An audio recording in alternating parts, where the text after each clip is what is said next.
પ્રશ્ન આપેલો છે શ્રેણીનો 4 4 12 60 420. શું આપેલું છે? 4 4 12 60 420 અને ખાલી જગ્યા.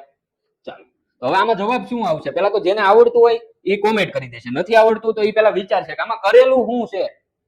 બરોબર? તો કે અહીંયા જુઓ તમે, પેલા તમે અંતર વિચારો, વચ્ચે કેટલાનો ગેપ છે એવું વિચારો કે ભાઈ 4 વત્તા 0 કર્યા તો 4, 4 વત્તા 8 કર્યા તો 12, તો 12 વત્તા કેટલા કરો તો 60 થાય. હવે ગેપ વધી જાય ને એટલે પેલા ગુણાકાર ઉપર ભાર દેવાનો છે, એની પર ગુણાકાર ઉપર પેલા ગુણાકાર વિચારવાનો. વધારે તફાવત આવતો હોય ને ત્યારે તો 4 ગુણ્યા તમે 1 કરો તો 4 થાય, તો કે હા.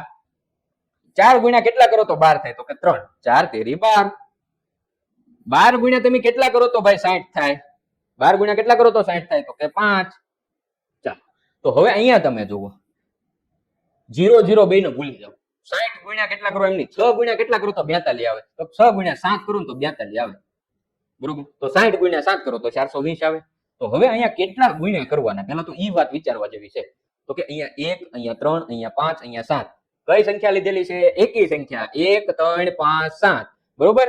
તો હવે આપણે ગુણ્યા કેટલા કરવાના? તો કે 7 પછી કઈ એકી સંખ્યા આવશે? 9. તો અહીંયા કરવાના 9 કરવાના છે, એટલે અહીંયા આવશે 8 4 37 37. શું જવાબ આપણે આગળ આવશે? 3780 જવાબ આવશે. તો આ રીતે આવું જે પૂછાય છે શ્રેણીના દાખલા એ સોલ્વ કરવાના હોય છે. થોડુંક મગજ એમાં વાપરવાનું હોય છે. બધામાં હાવ તફાવત સરવાળા બાદબાકીથી ભેગું નહીં થાય. બરોબર? ચાલો.